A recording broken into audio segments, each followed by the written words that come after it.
Bom dia, eu sou Haroldo Cerávulo Cereza. Hoje é 5 de agosto de 2024, sou diretor editorial de Opera Mundi e está começando mais uma edição do programa 20 Minutos.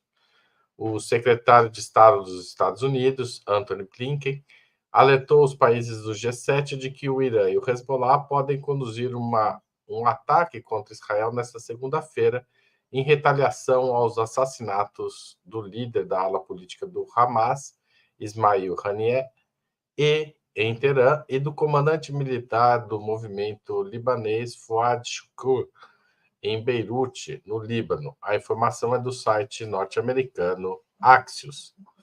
O final de semana não foi menos tenso sobre o futuro próximo do Oriente Médio. O G7, grupo dos países mais ricos ocidentais, expressou grande preocupação com os recentes acontecimentos que ameaçam provocar uma regionalização da crise, começando pelo Líbano. Emmanuel Macron, presidente da França, e o rei Abdullah II da Jordânia conversaram por telefone e divulgaram nota defendendo a necessidade de evitar a todo custo uma escalada militar regional. Estados Unidos, França, Reino Unido, Brasil e outros países pediram ou sugeriram aos seus cidadãos que deixem o Líbano por conta de uma possível escalada do conflito. Segundo o porta-voz do Ministério de Relações iraniano, Nasser Kanaani, o país responderá aos assassinatos de Haniyeh por Israel, mas não deseja aumentar as tensões na região. O Canadá recomendou que seus cidadãos deixassem também Israel. Afinal, o que quer o regime de Tel Aviv? A escalada do conflito da Palestina para o Líbano e, eventualmente, para o Irã é um desdobramento provável? Israel quer uma guerra ampla, geral e restrita na região? Há como parar a lógica da retaliação a essa altura dos acontecimentos? Para tratar desse assunto, a Opera Mundi recebe hoje Arlene Clemecha, professora de História Árabe do curso de Árabe do Departamento de Letras Orientais da Universidade de São Paulo, doutora em História Econômica e uma das mais bem informadas vozes sobre os acontecimentos em Gaza e no Oriente Médio. A gente começa logo depois da vinheta.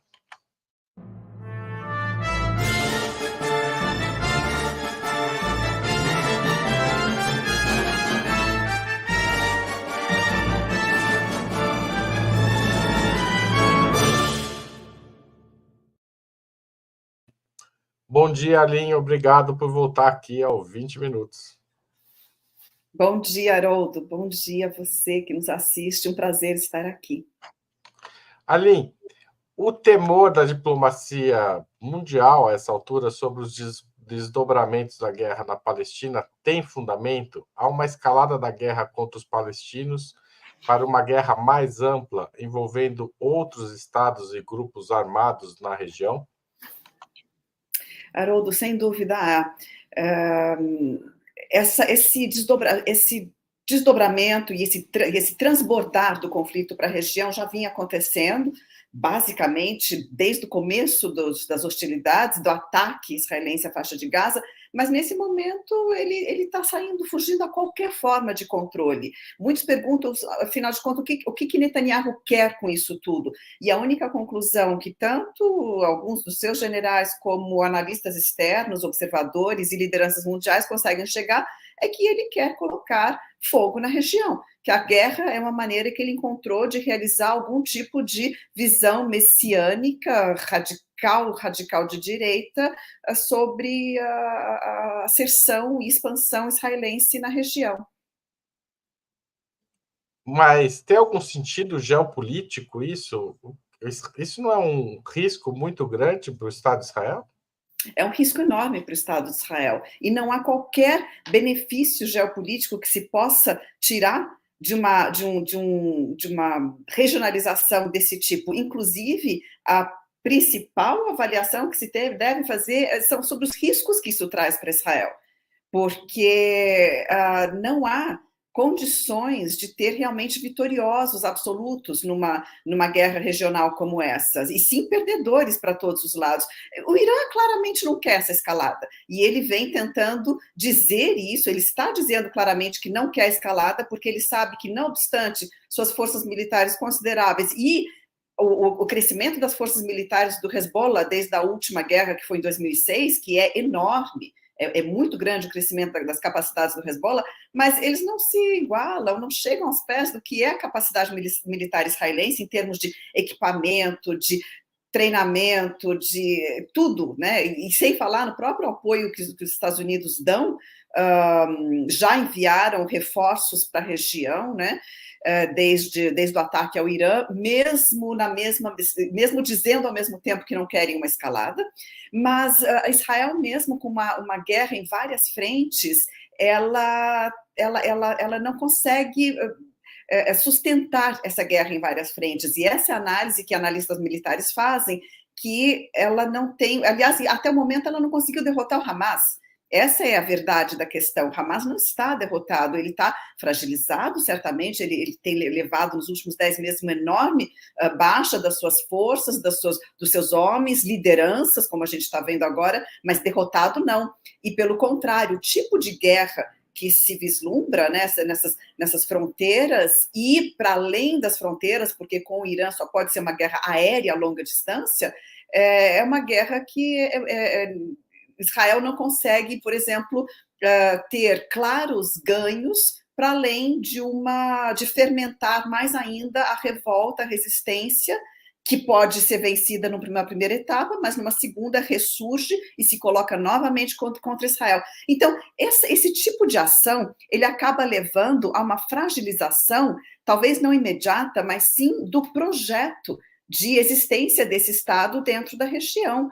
É algo absolutamente sem sentido, como disse, aliás, o próprio ex-general Amiram Levin, israelense, uma figura importante, que falou, olha, isso foi loucura, né? Não há ganho com esse tipo de ação, a não ser colocar fogo na região, mostrar, portanto, uma Israel, uma lógica de Estado e uma política de Estado que excede as suas próprias capacidades. Essa é uma avaliação que tem sido feita reiteradamente, que a ação israelense ela aponta para um excesso em relação às suas próprias capacidades, não obstante serem capacidades enormes, militares e tudo, mas há uma região, várias fronteiras, várias frentes difíceis de serem, do ponto de vista militar mesmo, coordenadas concomitantemente. E, para além disso, arrastar Estados Unidos e Grã-Bretanha para dentro de uma guerra no Oriente Médio, que parece ser a única estratégia mais visível israelense, digamos assim, né, que possa se dizer como uma estratégia racional,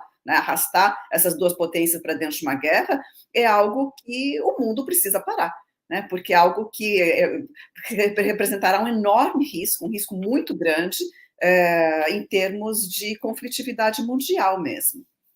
Ali, no começo do conflito, quer dizer, não no começo do conflito, no começo desta fase do conflito, que a gente pode marcar no dia 7 de outubro de 2023, muita gente falava que Netanyahu queria a guerra para se manter no poder.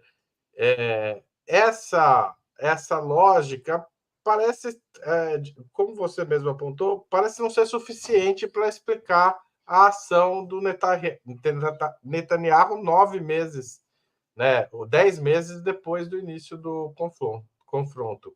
Faz sentido isso que eu falei? Não?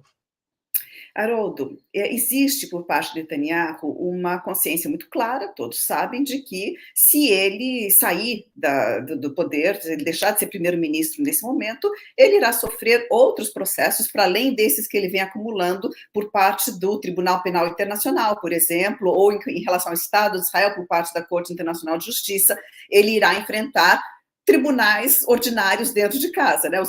O Superior Tribunal israelense irá julgá-lo por corrupção.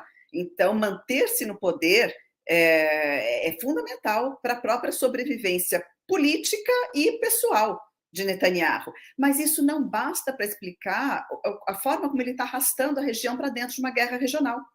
E o perigo que isso representa para as vidas das pessoas dentro de Israel, na região, para o seu legado político e tudo mais. Agora, é justamente em termos de legado político que eu acho que seria possível fazer algum tipo de análise dos objetivos de Netanyahu. Se a gente olhar os mais de 10 meses de genocídio na faixa de Gaza, e genocídio atroz, a gente está falando de uma absoluta degeneração do ser humano dentro da faixa de Gaza. A gente está falando de situações absolutamente atrozes que estão acontecendo, de uma condição atroz a que o ser humano na faixa de Gaza está sendo submetido. Ou seja, fome, doenças, falta de condições, deslocamento de uma hora para outra, sucessivos deslocamentos, bombardeios. É uma combinação. É uma combinação de degradação do próprio espírito da pessoa, do próprio moral da pessoa, de tudo dentro da faixa de Gaza. Com que objetivo? Chegou-se a um ponto de genocídio que, para Netanyahu, não há mais volta. Se ele parar agora o massacre na faixa de Gaza, ele ainda vai ser julgado e condenado por genocídio. Isso vai acontecer, esse dia vai chegar, e ele sabe disso. Então, a partir do momento em que não há mais volta para ele, o único caminho que parece se desenhar para esse ser execrável que lidera o Estado de Israel é avançar na guerra. Com que objetivos, afinal de contas? Com o objetivo de ficar para a história, a gente está falando disso, de ficar para a história como aquele que acabou com a presença palestina na região, que, entre aspas, resolveu de uma vez por todas a questão, né, da Palestina, o problema demográfico, que limpou, para usar os termos usados, né, por esse tipo de liderança, a faixa de Gaza da presença da sua população, e que, portanto, reconquistou, bom, sempre considerando que eles também consideram que algum resquício de população dominada, subjugada pode ficar, que eles irão continuar limpando, né, ou seja, fazendo a limpeza étnica dessa população, mas, ou seja, ficar como aquele que reconquistou toda a região. Reconquistou, eu digo, porque a gente vem num processo desde 67 de tentativa de saída através do processo de Oslo, completamente falho, completamente ardiloso, né? Mas então, aliás, o termo reconquistar não é bom, porque eu teria que explicar por que eu estou usando. Digamos assim, que conquistou toda a Palestina definitivamente, fazendo com que se implementasse as palavras que foram de Smotrich anos atrás, em que ele falou: vamos reconquistar toda a Palestina. Quem se opuser será morto.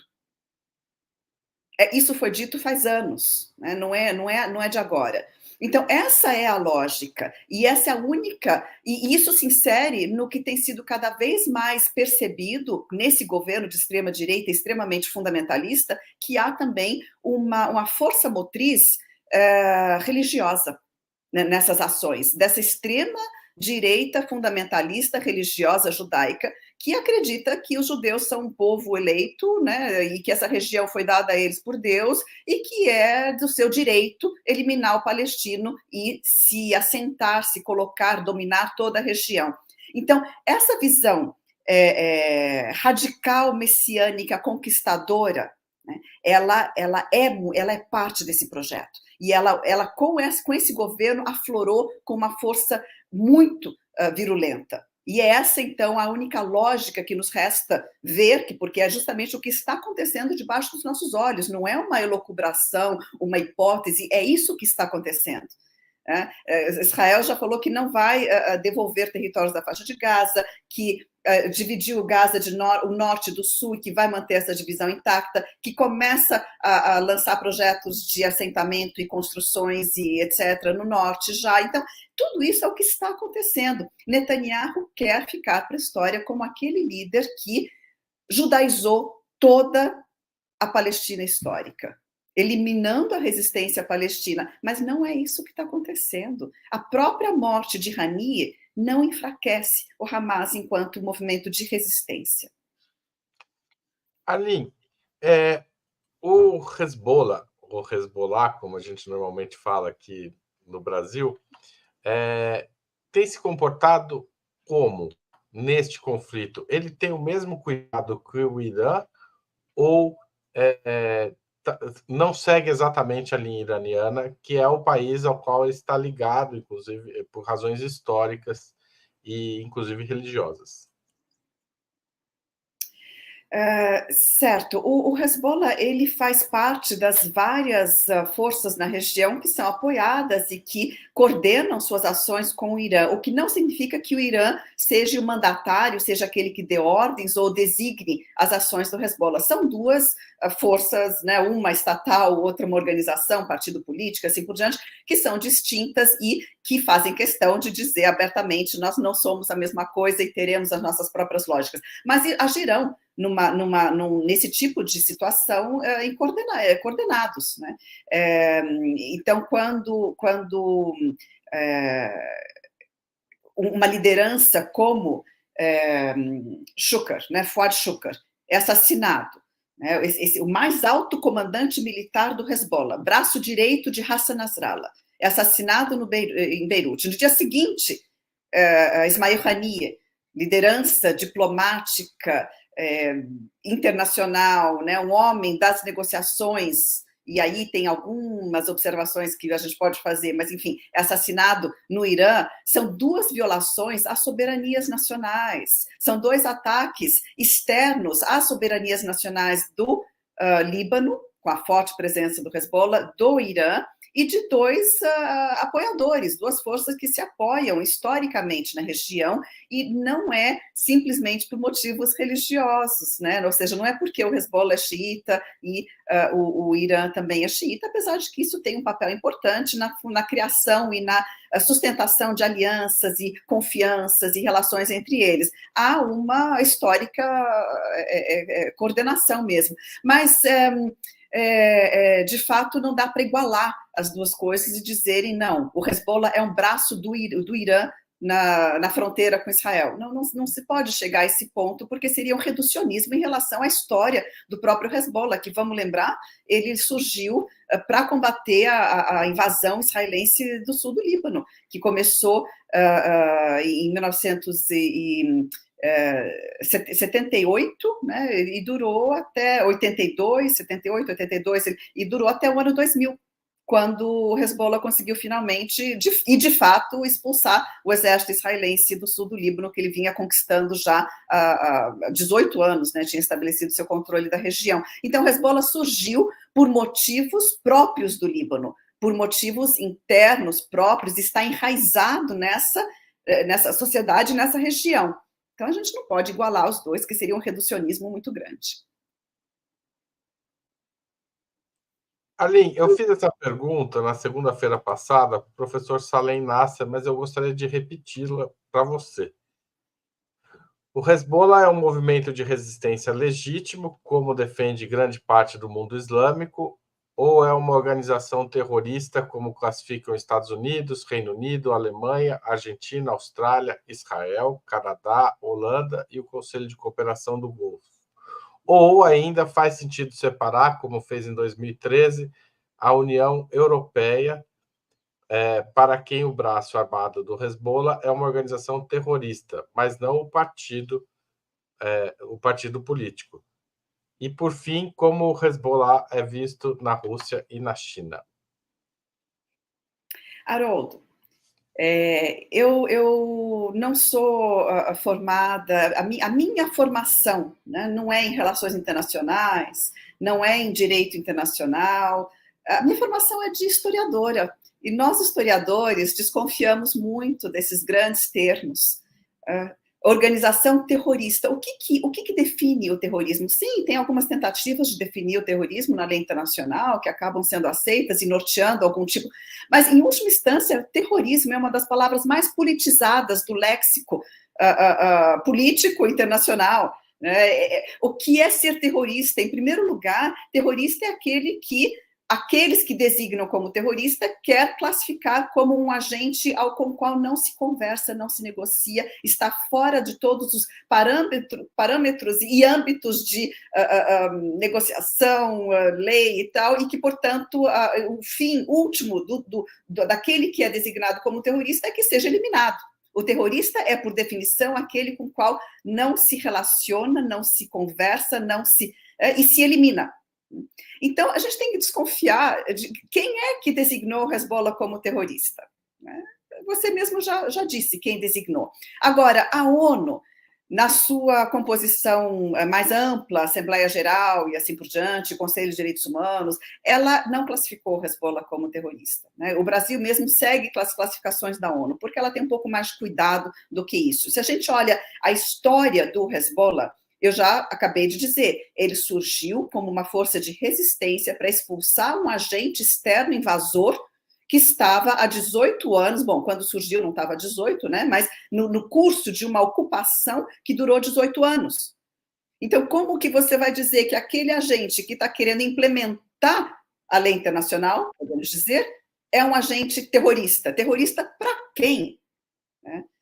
E depois disso, ele se tornou um partido político que participa das eleições, que forma governo. Ele é criticado em muitos aspectos pela população libanesa, por diferentes grupos e pensamentos e tendências dentro do Líbano, como qualquer outra força, partido político, principalmente porque ele tem muito poder dentro do Líbano, e o seu braço armado, que então alguns, né, como a União Europeia vai classificar o braço armado como terrorista, é, digamos assim, o exército mais atuante e sobre o qual o Líbano pode mais assim se valer para se defender de um ataque externo.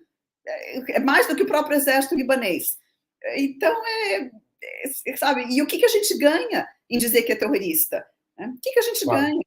A gente fecha uma porta, fecha uma negociação, fecha um diálogo, e aí a gente vai fazer o quê? Então, bom, mas então vamos também designar aquele exército que invadiu o Líbano como terrorista? O exército de Israel? Seria necessário nessa lógica. Tá?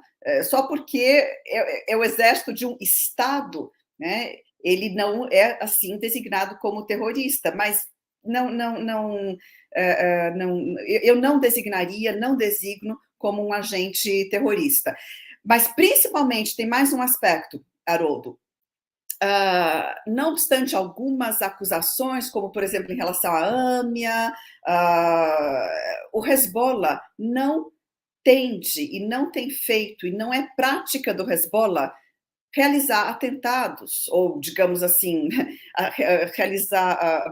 estourar bomba, realizar qualquer tipo de ação militar, né, atentado, ação militar, chame como for, fora do âmbito de atuação política do Hezbollah, ou seja, fora daquele espaço, Líbano, sul do Líbano, Israel, aquele conflito, as ameaças israelenses que ele responde e vice-versa. Então, como que a gente vai sustentar uma classificação de terrorista se o Hezbollah não está colocando, ainda bem, não está colocando bomba, sei lá, em Nova York, alguma coisa assim. A sua atuação tem uma lógica política, ela não carece de lógica e não tem o objetivo de criar caos no mundo, digamos. Como se poderia, então, chegar a uma conclusão que, bom, o terrorista tem esse objetivo. E não é esse o perfil do Hezbollah. Aline, tem uma pergunta aqui do Lucas Pereira, eu vou pôr na tela. Com a reunião de Pequim, a Organização pela Libertação da Palestina voltará a ser o guarda-chuva das organizações palestinas? E como está a atuação hoje da Frente Popular pela Libertação da Palestina? Olha, Haroldo, é muito bom ver que as forças palestinas estão se mobilizando e buscando uma unificação, tanto através de reuniões internacionais como essa, presidida sob os auspícios da China, digamos assim, né? Não só presidida, mas, enfim, organizada e promovida e tudo pela China, mas através também de organizações internas, ocorram elas dentro do território palestino ou fora, porque dentro é muito difícil, né, todos se juntarem, geralmente acontece até mesmo fora. Então, FPLP está muito enfraquecido historicamente. O processo histórico desde a década de 80, 90 foi de enfraquecimento da esquerda palestina, representada pela FPLP e algumas outras forças. Mas a FPLP, que também historicamente atua e organiza a partir das bases, a partir de campos de refugiados na região, a partir de várias forças de base e tenta organizar uma reformulação da OLP. Nesse momento, assim, em que tudo está acontecendo de maneira acelerada, necessariamente, porque precisa haver uma resposta a isso tudo, a FPLP se junta, então, ao Fatah, ao Hamas e outras forças. Mais uma vez, esse episódio foi graças à China, à promoção da China, e buscam reformar o OLP para que ele possa incluir todas as forças da resistência palestina, e que não seja mais uma força que exclua os islamistas, né, o Hamas.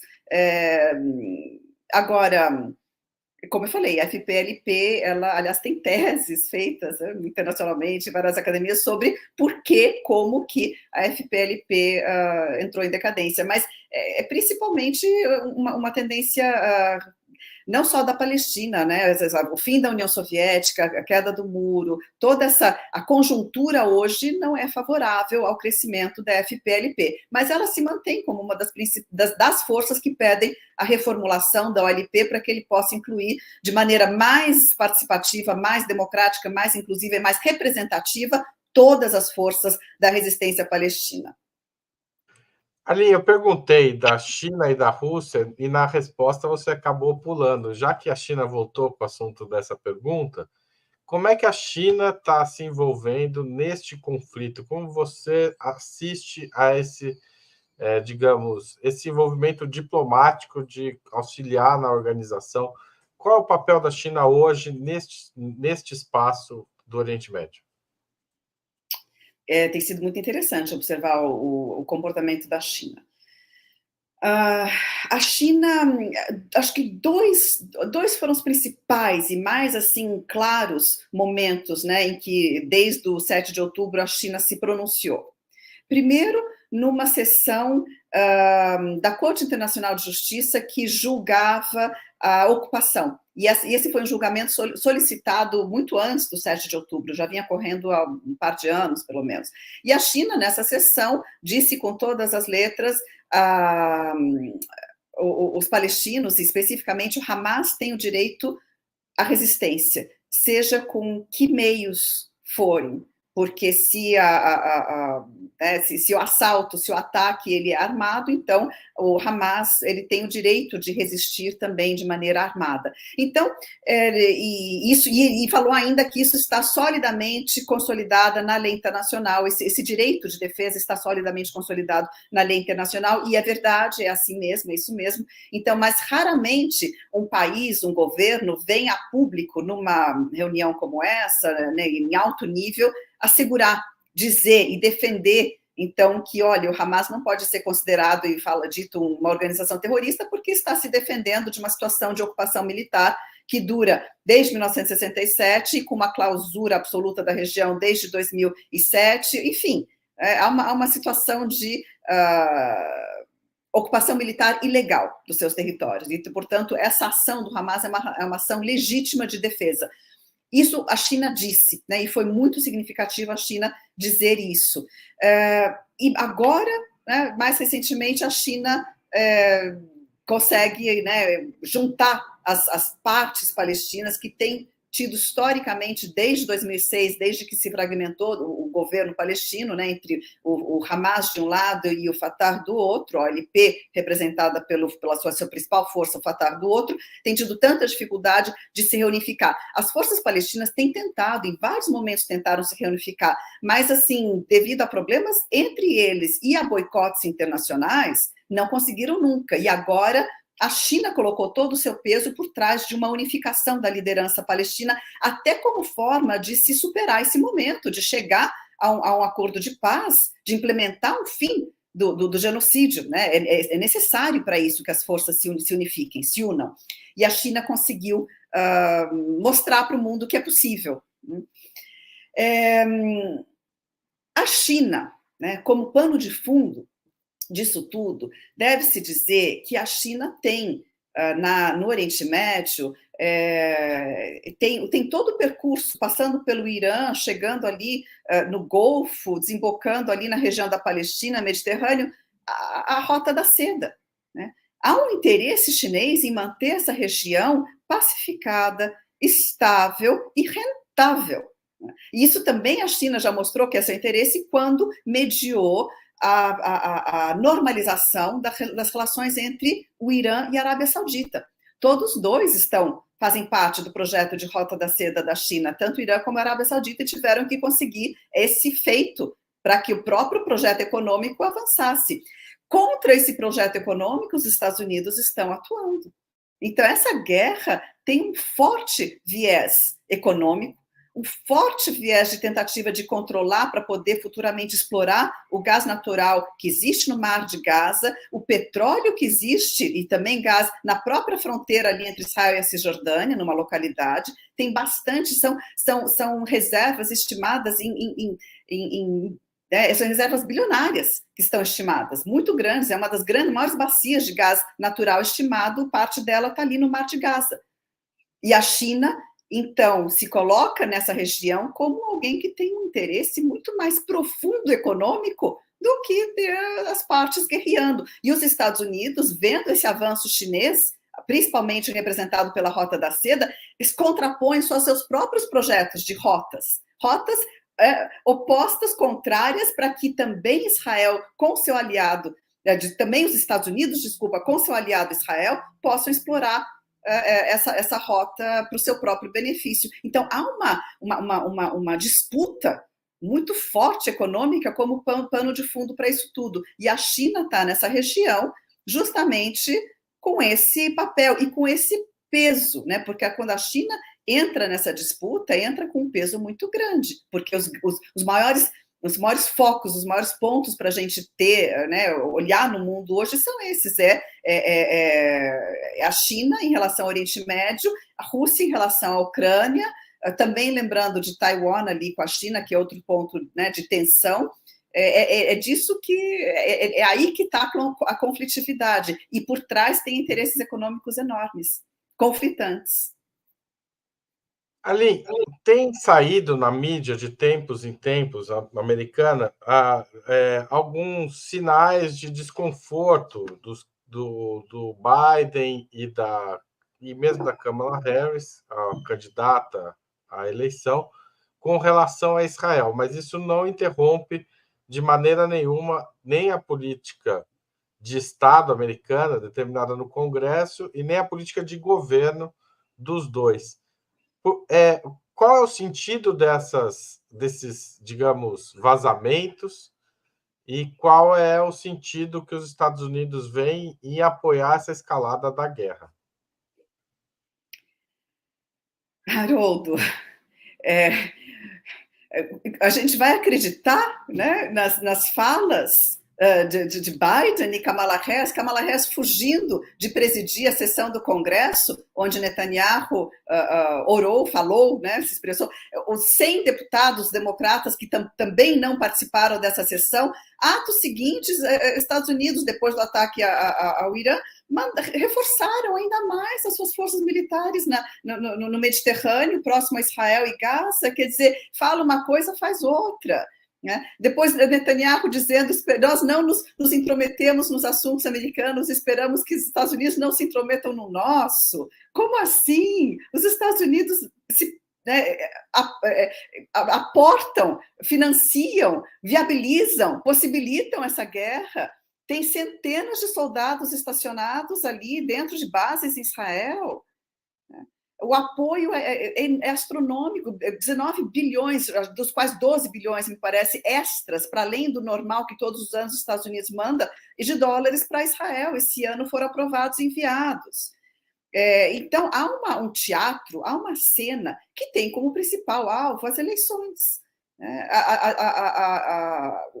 O risco que tem a chapa Kamala Harris, agora encabeçando, provavelmente, tem que se confirmar, de perder essas eleições por esse motivo. E Netanyahu, por outro lado, sabendo que é um cenário ganha-ganha, mas ele ganha mais se Trump ganhar, né? Ele ganha se essa chapa fraca, né, em relação a qualquer exigência de cessar-fogo, que não quer o cessar-fogo, e lembre o que eu estava dizendo, tem projetos econômicos em disputa na região. Não há por que supor que os Estados Unidos, de fato, queiram cessar-fogo. Os Estados Unidos querem eliminar qualquer... porque, veja, o Hamas no poder na faixa de Gaza não irá favorecer a perspectiva de exploração desse petróleo. Já um governo palestino com autoridade palestina sem o Hamas dentro da OLP já favorece, aliás, já tinha acordo.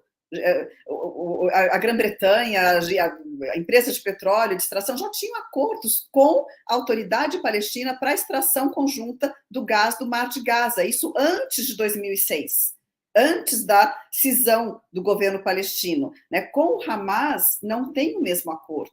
Então, os Estados Unidos oscilam entre, nos seus interesses, né, entre um apoio absoluto à eliminação da presença palestina na faixa de Gaza, que para eles está ótimo, vai favorecer os acordos, os interesses na região, para uma não eliminação, um cessar-fogo que seria talvez desejável, mas afinal de contas, para isso vai ter que se opor ao governo israelense, coisa que eles não querem, porque tem um lobby interno, ou seja, para acabam cedendo, no final das contas, à lógica de eliminação, tentativa de eliminação dessa força de resistência que é o Hamas na faixa de Gaza. Então, essa margem de oscilação do atual governo democrata acaba sendo vencida, né, pelo apoio incondicional, que é o curso histórico, que é o que acontece de maneira automática nas leis, nas resoluções do Congresso, nos aportes que já estão acontecendo, no fluxo que já existe,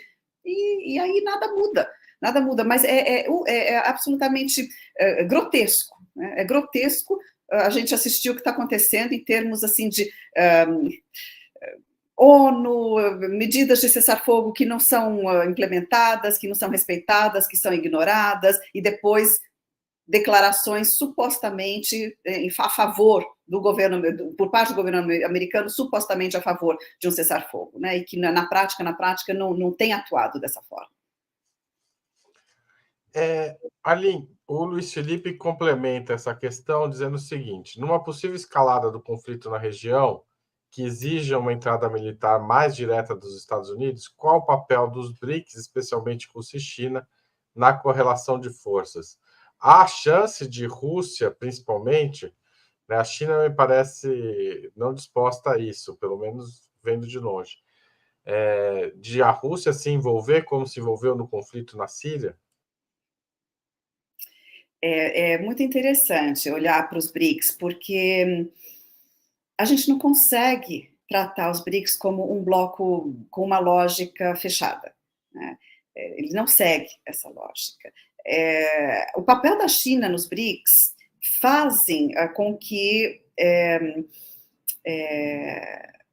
tem uma influência, né? Tem uma influência grande sobre outros países em não apoiar Israel, né, em colocar uma posição, né, um pé firme, dizendo não apoiamos, não aceitamos. Agora, a Rússia tem é um caso à parte. A Rússia ela tem uma relação que ela busca não estragar, digamos assim, com Israel, né? A Rússia tem, Israel não, por exemplo, não seguiu as sanções colocadas sobre a Rússia, continua comprando gás russo, continua tendo uma relação importante comercial com a Rússia. Então, para a Rússia, Israel foi um comprador importante que não obedeceu às sanções europeias impostas sobre a Rússia por causa da guerra na Crimeia. Então, a Rússia tem cuidado com as suas relações com Israel. Por outro lado, além disso, melhor dizendo, por além disso, a Rússia tem cerca de, talvez chegue a 1 milhão de russos vivendo em Israel.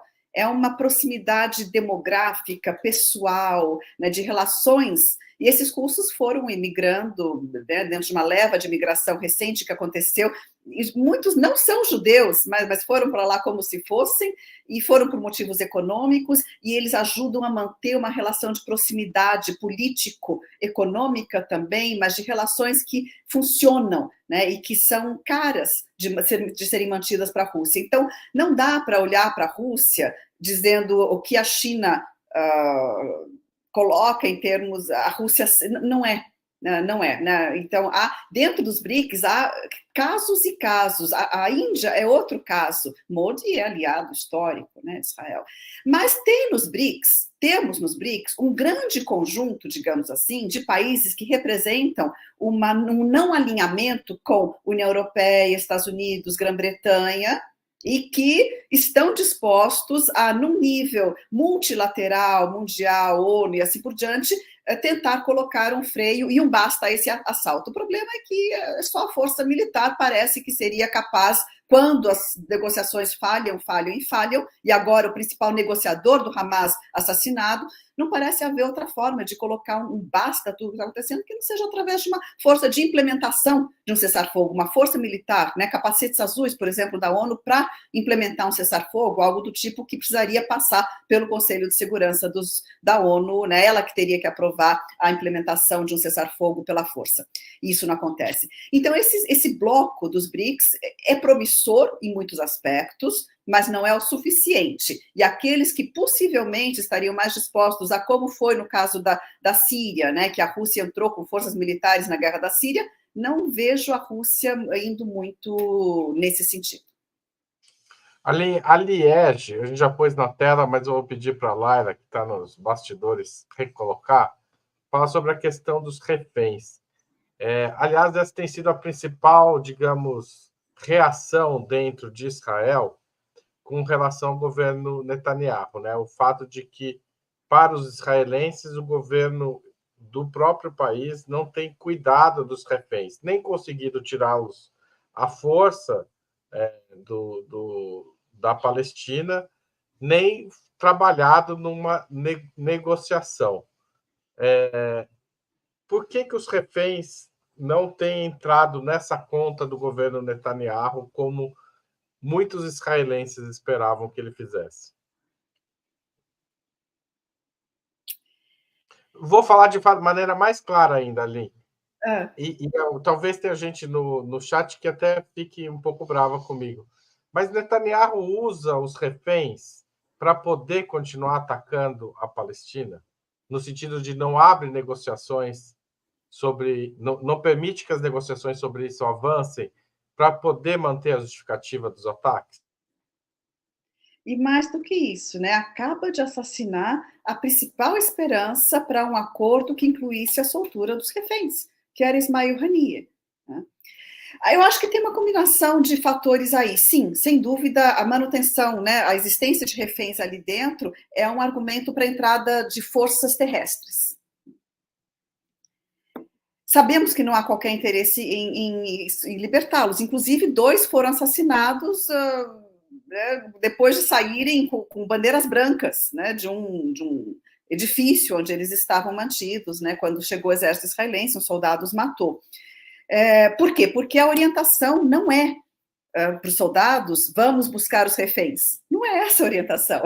Acho que é bem possível que eles até esqueçam, em boa parte do tempo, né, no calor das batalhas, de que existem reféns. A lógica é completamente outra.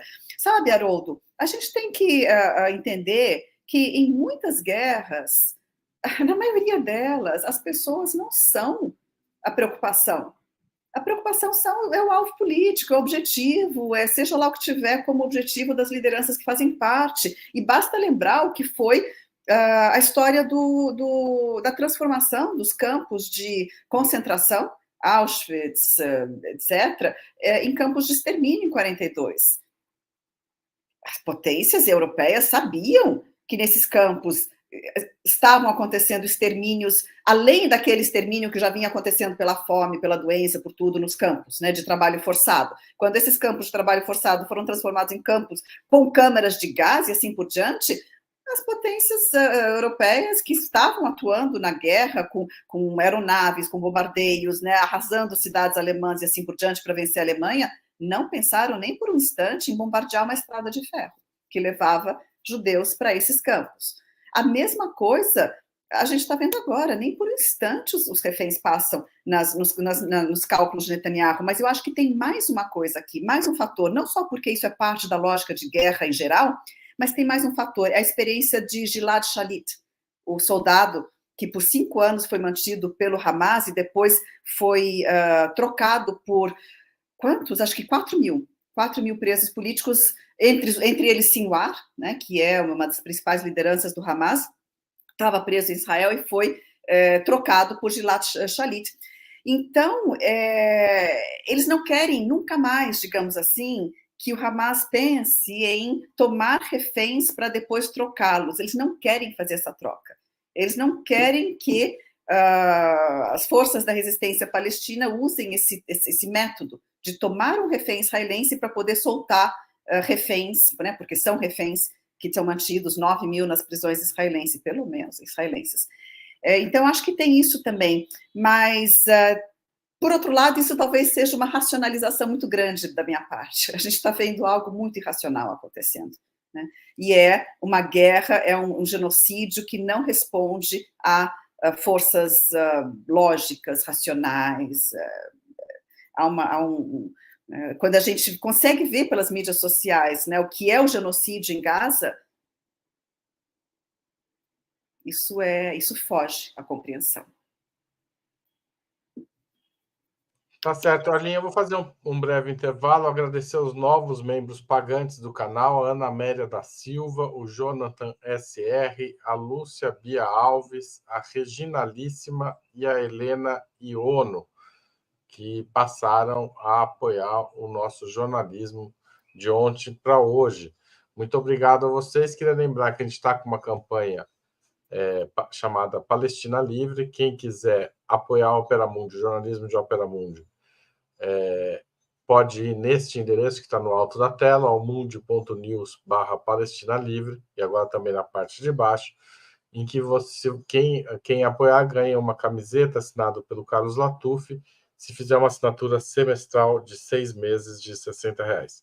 Quem fizer uma assinatura anual de 12 meses de R$75, ganha também o livro Contra o Sionismo, autografado pelo Breno Altman, diretor aqui do Opera Mundi, tá certo? Fora isso, tem as formas tradicionais de apoiar o nosso jornalismo. operamundi.com.br/apoio, assinaturas solidárias tradicionais, se tornar membro pagante do nosso canal no YouTube, como fizeram esses 5 que eu mencionei, mandar superchat, super sticker, também já tivemos hoje, mas pode ter mais se alguém quiser mandar. Tem prioridade aqui para a resposta dos nossos convidados e convidadas. Não é garantia, porque às vezes não dá tempo, mas é prioridade. E, finalmente, você pode mandar um valeu demais se estiver assistindo um programa gravado ou um pix para apoie@operamundi.com.br. Aline, eu recebi no WhatsApp. Também queria chamar a atenção para o próximo encontro, estava esquecendo disso, do próximo encontro presencial de Opera Mundi, que vai ser no dia 31 de agosto, na Taperá, em São Paulo, o Café com História, com o Breno Altman. Ele vai falar sobre a Revolução Mexicana. O tema foi escolhido pelos nossos espectadores e espectadoras. Então, se você quiser encontrar o Breno, está aqui em São Paulo, ou virá para São Paulo neste fim de agosto, não deixe de participar, tá certo? Dia 31 de agosto, às 9h30 da manhã. Para participar, tem que ser membro pagante do canal, e daí tem as mensagens que chegam lá no grupo de comunidades, ou ser assinante solidário, daí os convites chegam pelo e-mail, tá certo? Muito obrigado a você que já se inscreveu ou vai se inscrever para esse encontro. Aline, eu recebi no WhatsApp, nesse final de semana, uma mensagem de um amigo muito bem informado sobre a situação do Oriente Médio, ex-professor da USP, aposentado atualmente, dizendo: este final de semana pode começar a Terceira Guerra Mundial, a conferir. Essa escalada da guerra no Oriente Médio pode sair do controle, ou seja, uma hora, daqui a pouco, a gente pare de falar de Netanyahu e do Hamas e comece a falar de um grande conflito muito mais amplo do que a gente está tratando aqui agora? Haroldo, infelizmente as condições estão dadas, a situação está posta. a gente tenta, eu certamente tento né, olhar e enxergar os sinais de que isso não aconteça. Por exemplo, quando o Irã comunica Guterres, Antônio Guterres, secretário-geral da ONU, nós fomos violados no nosso território nacional, temos direito de defesa, vamos responder, coordena essa resposta, busca uma resposta que o mundo inteiro está esperando, que não seja sangrenta e que, portanto, que não contribui, e dizem que não querem contribuir com a escalada. Quando a gente vê a China agindo também de maneira muito cuidadosa, jamais colocando-se do lado de resoluções bélicas, mas sempre a favor de negociações, união de forças que estavam divididas e assim por diante. Então, eu procuro olhar os sinais positivos, mas os sinais negativos estão aí, e principalmente o conflito de interesses econômicos na região. Sabe, Haroldo, eu, assim como outras pessoas, esses dias eu me vi pensando, puxa vida, quando a gente dizia que a Palestina é o centro da conflitividade mundial, continua sendo o centro da conflitividade mundial desde o fim da Guerra Fria, né? E mesmo durante a Guerra Fria também era um foco de tensão que poderia deflagrar uma guerra mundial, naquele momento, na situação de Guerra Fria. E hoje já se fala também em novos polos surgindo, né, nessa conflitividade mundial, que não são mais aqueles antigos, são novos. Mas a situação está posta. A guerra já é regional, né? Na verdade, ela já envolve o Hezbollah, ela já envolve os Houthis, né, o Iêmen, ela já envolve todas as forças palestinas.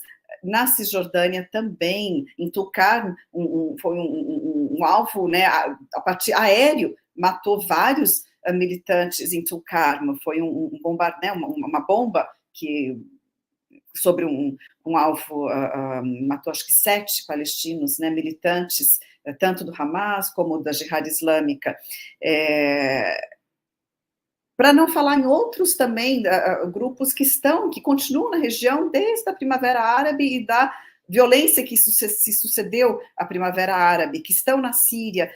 Então, já há uma guerra regional, né? E há uma lógica de disputa internacional, não só porque potências têm os seus protegidos, os seus apoios, mas porque têm interesses econômicos diretos na região. E os Estados Unidos dificilmente vão perder a sua predominância, o seu lugar de xerife do mundo, de predominância no Oriente Médio, de grande ator na região, de maneira pacífica. Eles não vão sair de cena de maneira pacífica. E essas declarações da chapa eleitoral que não nos enganem. Então, a perspectiva é muito preocupante, sim. O governo brasileiro, Aline, tem feito o suficiente? A gente fez essa pergunta na semana passada para o Walid e a resposta dele foi sim. Como é que você vê? Aliás, quem quiser assistir no canal, dá para ver a entrevista inteira do Walid e dá para ver o corte sobre essa questão. Como você vê a atuação do governo Lula neste cenário? Haroldo, na qualidade de alguém que, ao mesmo tempo, estuda a história, a questão palestina, tudo que envolve, né, ou seja, as tentativas de solucionar, né, de trazer justiça para a região, de assentar e ter os palestinos criando sua autonomia, sua autodeterminação nacional e tudo isso que é a questão palestina, né? Então, a gente não só estuda a história, mas busca encontrar maneiras, soluções e está, portanto, atenta, né, ao que o próprio país faz. Não é de hoje, não é recente a característica do Brasil e do governo do PT de falar muito mais do que faz, né? O governo do PT, né, desde os primeiros governos em relação a essa questão, nunca entendeu, nunca.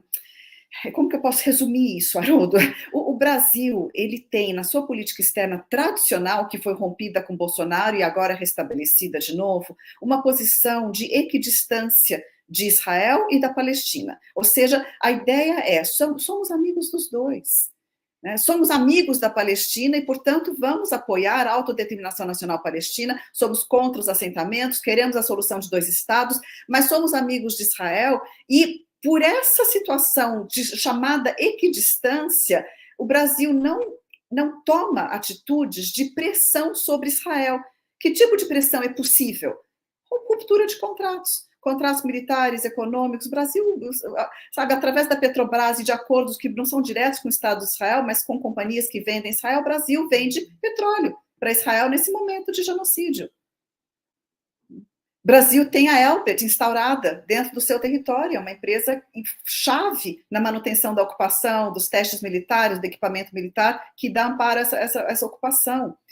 O Brasil compra, o exército brasileiro sinalizou que quer comprar 60 obuseiros de Israel. Depois o governo brasileiro disse, olha, vamos paralisar, estudar, não sei o quê. Mas essa paralisação, ela em nenhum momento que eu tenha visto chegou a uma ruptura do contrato, a dizer, não vamos comprar porque há um genocídio acontecendo. Então o Brasil reconhece que há um genocídio, o Brasil reconhece que deveria existir um Estado palestino e não existe, porque ele está ocupado militarmente. O Brasil se põe contra, se coloca contra a ocupação militar. O Brasil tentou negociar um acordo quando ele era, né, na sua posição dentro do Conselho da Assembleia Geral, desculpa, do Conselho de Segurança da ONU, né, tentou na presidência do Conselho rotativa do Conselho de Segurança estabelecer chegar a um acordo de cessar-fogo, ou melhor dizendo, pausa temporária, como estava sendo dito naquele momento. O Brasil atua em foros multilaterais, mas sempre tem como teto, como limite, a sua amizade com aquele que está violando os direitos palestinos. Então, é uma situação um pouco assim, esquizofrênica. Como que você vai, de fato, apoiar o fim do genocídio, de fato apoiar a unificação do governo palestino, a independência, a autodeterminação nacional, ou, digamos assim, a solução que os palestinos queiram dar, porque isso é o mais importante nesse momento, apoiar a solução que os palestinos queiram dar, sejam estados, sejam 2 estados, apoiar o fim do genocídio e a unificação da liderança palestina para que possa chegar a uma solução. Como que você vai fazer isso se você vai ficar com dedos para dizer quem é aquele que age contra, que está perpetuando? Então, mesmo nesse momento que o Brasil não tem mais um embaixador ativo em Israel, né, não chega a por exemplo, a liderar um esforço regional por uma pressão mais efetiva. Israel hoje está mais isolado do que jamais esteve no mundo. A gente está no momento realmente mais crítico para Israel, política, diplomaticamente falando. É um momento em que poderia, por parte de quem quer ver o fim dessa situação, e a gente sabe que Lula quer ver o fim dessa situação. Ele fala com o coração quando ele diz as coisas que diz, né? Mas falta, né? E isso eu digo com um pouco de frustração por parte de quem há décadas está olhando a atitude do Brasil, tá? Então, também, esse é o momento que o Brasil chegou mais longe.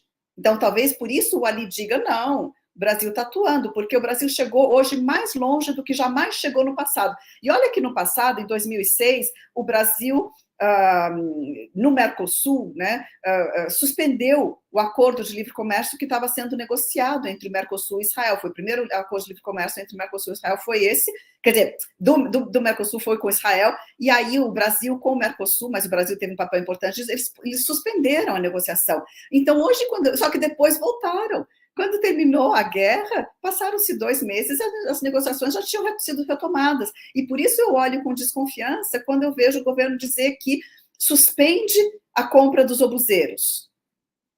Ok, quando é que vai retomar? Né? Só que, e a justiça na Palestina já vai ter sido alcançada para que o Brasil possa comprar os obuseiros? Né? Então, é tudo muito fraco, Haroldo. Né? Não há um apoio efetivo, um apoio que possa realmente romper a lógica que está instaurada há um século, né, de apoio internacional à ocupação e desapropriação dos territórios palestinos. A gente está falando de uma guerra de 100 anos, né, que dura isso tudo. Então, eu entendo a posição de Walid e entendo também que é importante valorizar cada passo, valorizar cada abertura, valorizar, tudo é importante valorizar.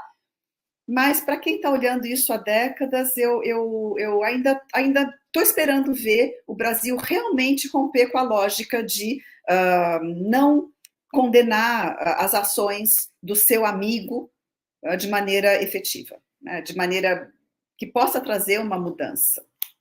E olha que eu não quero que o Brasil assim saia dizendo somos inimigos de Israel, Israel grande. Não. Simplesmente eu quero justiça para a Palestina. Né? E não vejo a justiça para a Palestina chegar de outra maneira que não seja através de um isolamento de fato, né? De respostas. Aliás, é a Corte Internacional de Justiça que diz, não sou eu. A Corte Internacional de Justiça, cada vez que julga uma das violações da lei internacional por parte de Israel, termina o seu julgamento e a sua opinião consultiva, como aconteceu em 2005, como está acontecendo em 2004 em relação ao muro, desculpa, foi 2004, e como aconteceu agora em relação à ocupação, termina dizendo todos os países signatários da Corte têm obrigação de não prestar auxílio a essa situação de violação do direito internacional. Então, quando um país não rompe relações militares e econômicas com a ocupação israelense, está violando as suas obrigações enquanto membro signatário da Corte Internacional de Justiça, para não falar de outras convenções internacionais. Lembrando que parte das armas que o exército brasileiro quer comprar de Israel são usadas... Parte não, né? As armas que o exército brasileiro quer comprar de Israel são usadas contra os palestinos.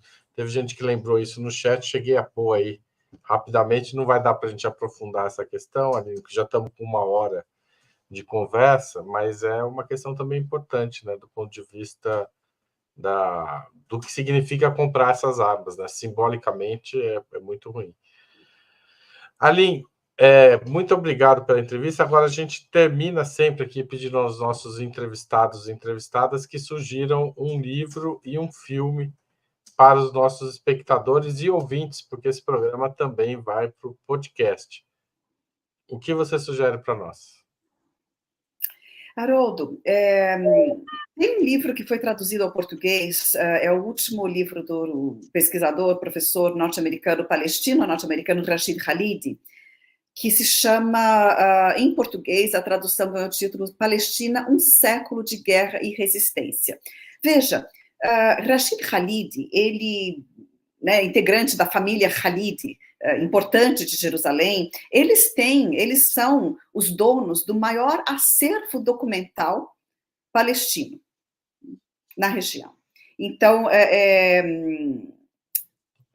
aliás, na Palestina, porque o acervo da OLP e aquele que está boa parte do acervo da OLP foi destruído pela invasão israelense do Líbano em 82, mas tem também um enorme acervo no Institute for Palestine Studies, né, Instituto de Estudos Palestinos, que está em Beirute, sediado em Beirute, que é o mais importante. Mas, digamos assim, ali na região, em Jerusalém, na Palestina histórica, a família dele reuniu, e há muito tempo que disponibiliza esse acervo, e que reúne esse acervo de documentos. Tem documentos ali que chegam a 1000 anos atrás, nesse acervo. É um importantíssimo acervo da história palestina.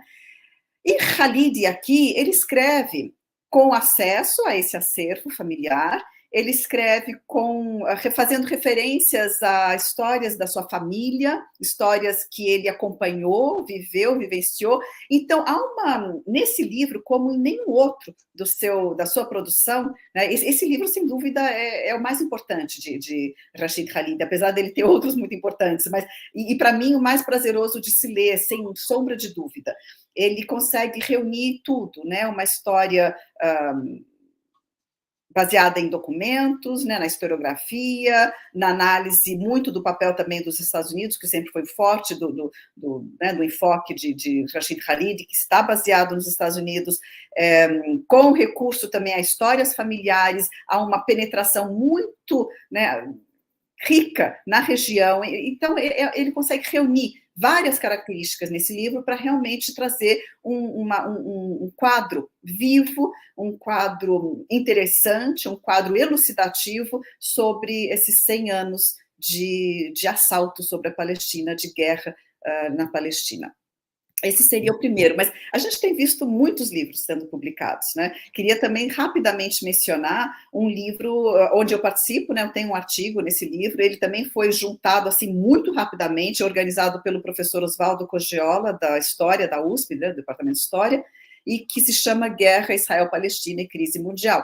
Esse livro tem várias contribuições, né? E como eu falei, saiu ainda no ano passado.